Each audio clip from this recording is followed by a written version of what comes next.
இது big pass வீடா இல்லை என்ன வீடு? ஏன் இப்படிலாம் பண்ணுறாங்க? நாங்களாம் பார்க்கணுமா பார்க்க வேணாமா அப்படின்னு கேள்வி கேட்குற வகையில் தான் இந்த ஷோ இப்போ போயிட்டுருக்கு. இதுலேயும் குறிப்பாக துஷார் அண்ட் அரோரா இவங்க 2 பேரும் எந்த எல்லைக்கும் போவாங்க போல இருக்கே அப்படின்னு சொல்கிற வகையில் தான் இப்போ மோசமான சில காட்சிகள்லாம் வெளியாயிருக்கு. உண்மையாலே ஃபுல் அண்ட் ஃபுல் 18+ கண்டென்ட் தான். எதுக்காக இப்படி ஷோ பண்ணணுன்ற அவசியம் கிடையாது. இருந்தாலும் டிஆர்பிக்காக பணத்துக்காக இதெல்லாம் பண்ணிட்டு தான் இருக்காங்க. அதையும் மக்கள் பார்க்க தான் செய்றாங்க. இதுல துஷார் அண்ட் அரோரா அப்படி என்ன பண்ணாங்கன்னு பாத்தீங்கன்னா, கொஞ்ச நாளாவே, அதாவது 4 நாள்ல ஒரு பையன் கூட அந்த அளவுக்கு க்ளோஸ் ஆக முடியுமா அப்படின்றது தான் ரொம்ப ரொம்ப அதிர்ச்சியான விஷயமா இருக்கு. தமிழ் பொண்ணா இருக்கிறாங்க, தமிழ் பையனா இருக்காங்கன்னா இப்படிலாம் ரொம்ப சீக்கிரத்துல க்ளோஸ் ஆக மாட்டாங்க. கண்டிப்பா அது பேசுறவங்களுக்கும் தெரியும், பாக்குறவங்களுக்கும் தெரியும். அப்படி இருக்கும்போது ஊட்டி விடுறது என்ன, ஹக் பண்றது என்ன, கன்னத்துல முத்தம், லிப்ஸ்ல முத்தம், நெத்தில முத்தம், கழுத்துல முத்தம்ட்டு ஒரே முத்த மழையா தான் பிக் பாஸ் வீட்டில் அரோரா துஷாராவுடைய காட்சிகள்லாம் இருக்கு.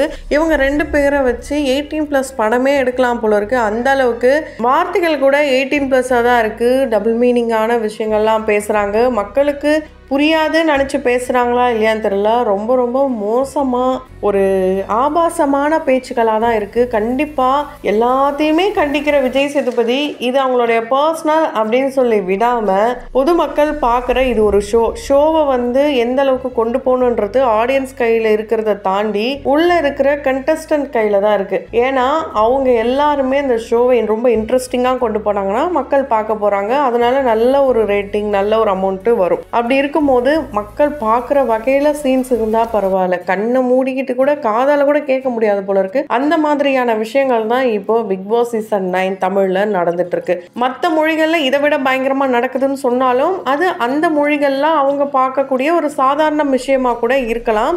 ஆனா இங்க சீசன் 1ல இருந்து இப்போ வரைக்கும் நம்ம எல்லாருமே சீசன் 8 வரைக்கும் சக்சஸ்ஃபுல்லா போயிட்டு தான் இருந்தது. நிறைய சண்டை காட்சிகள் வரும், பொய் வரும், அழுகை வரும், அன்பு வரும், காதல் வரும், இதெல்லாம் இருக்கும். ஆபாசம் அப்படின்ற ஒரு விஷயம் இந்த அளவுக்கு இருந்தது கிடையாது. இருந்திருக்கலாம், ஆனா இந்த அளவுக்கு ஓப்பனா இருந்தது இல்லை. அதுதான் 100க்கு 100 உண்மையான விஷயம். இந்த சீசன் எதை பேஸ் பண்ணி உள்ள எல்லாரையும் அமைச்சிருக்காங்க தெரியல. எல்லாருமே யங்ஸ்டர்ஸ், ரொம்ப சின்ன சின்ன பசங்க தான். மேக்சிமம் மேரேஜ் ஆகாதவங்க தான் உள்ளேயே இருக்காங்க.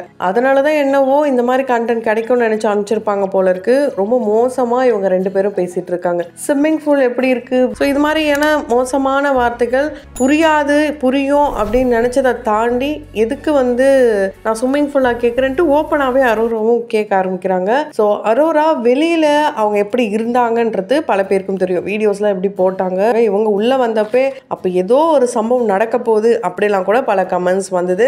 அப்படி இருக்கும்போது கண்டிப்பாக இதெல்லாம் உள்ளே பண்ணுறது ரொம்ப ரொம்ப ஒரு தவறான விஷயம்தான். வெளியே அவங்க பர்சனலாக அவங்க வீடியோ போடுறாங்க, சம்பாதிக்கிறாங்க, இதெல்லாம் வேற.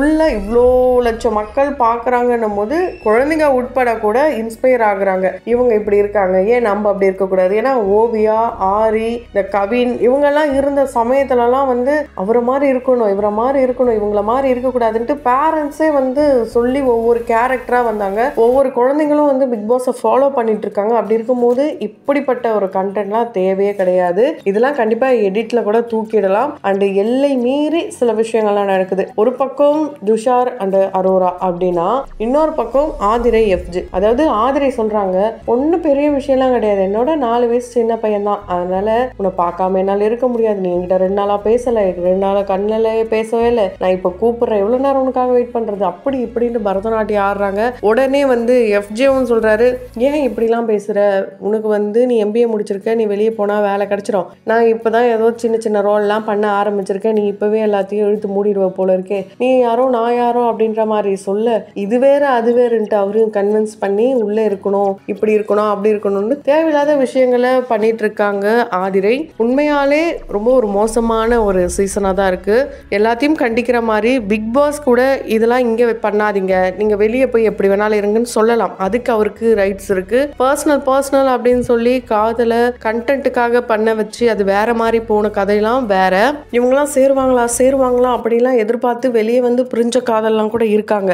ஆனா அமீர் பாவனி மாதிரி இல்லை அப்படின்னு தான் சொல்ல முடியும். சொல்கிறாங்க. உண்மையிலே ஒரு அழகான காதல் கதை தான். இவ்வளோ கஷ்டங்கள், இவ்வளோ வருடங்கள் பொறுமை, இது எல்லாத்தையுமே கடந்து தான் அவங்களுடைய காதல் இருந்தது. ஏன்னா அமீர் பாவனியோட காதல் கூட வயசு வந்து சின்ன பையனாக தான் அமீர் இருந்தார். இருந்தாலும் அவருடைய காதல் உண்மையாக இருந்ததுனால தான் இன்னைக்கு திருமணம் நடந்து ரொம்ப கோலாகலமாக நடந்து எல்லாருமே அந்த திருமணத்தை கொண்டாடினாங்கன்னே சொல்லலாம். இப்போ ரொம்ப ஹாப்பியான லைஃப்பை லீட் பண்ணிட்டு இருக்காங்க. அதே மாதிரி ஆதிரை எஃப்ஜி வந்து வரணும் அப்படின்னு நினச்சிட்டாங்களா என்னன்னு தெரியல. ஆதிரை வந்து இதெல்லாம் தப்பு கிடையாது, இது வேற கண்டென்ட் வேற, கேம் வேற, இப்படிலாம் வந்து சொல்கிறாங்க.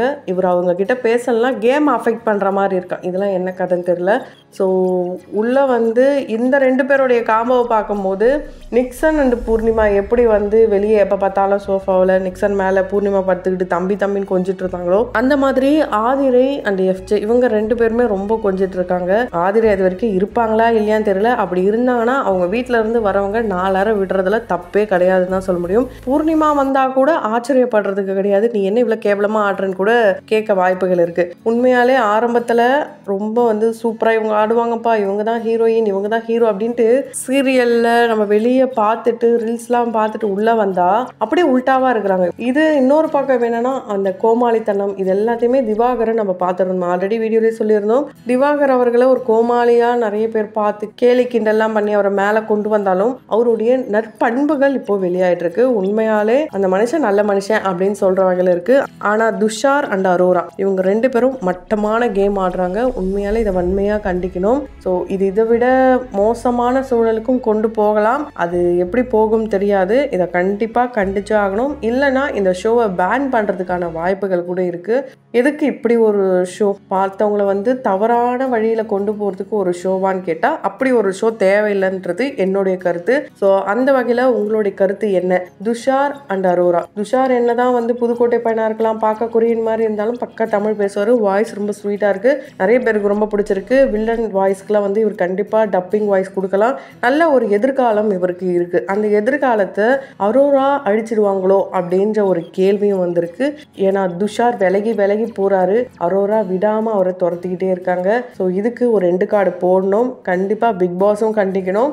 அண்டு மக்கள் நிறைய பேர் எதிர்ப்புகளை தெரிவிச்சாங்கன்னா கண்டிப்பாக இவங்க 2 பேரில் யாராவது ஒருத்தரை இந்த வாரம் எவிக்ட் பண்ணுறதுக்கான வாய்ப்புகளும் இருக்குது. இதை பற்றி கண்டிப்போட விஜய் சேதுபதி எல்லாருக்கிட்டையும் சொல்லணும். நீங்கள் வெளியே எப்படி வேணாலும் இருக்கலாம், எப்படி ரூல்ஸை வந்து ஃபாலோ பண்ணணும்னு இருக்கோ, இது எல்லை மீறல் தான். ஸோ எல்லை மீறி விதி மீறி ஆபாசமான சில கண்டென்ட் தேவையில்லை, அப்படிப்பட்ட ஷோவும் தேவையில்லை. இதை பற்றி உங்களுடைய கருத்துக்களை கமெண்ட் பாக்ஸில் கமெண்ட் பண்ணுங்கள். தொடர்ந்து அடுத்த டாப்பிக்கில் பார்க்கலாம். அதுக்கு முன்னாடி நம்ம சேனலை சப்ஸ்கிரைப் பண்ணாதவங்க மறக்காமல் சப்ஸ்கிரைப் பண்ணிட்டு பக்கத்தில் இருக்க பெல் ஐக்கனையும் மறக்காமல் ப்ரெஸ் பண்ணிவிடுங்க.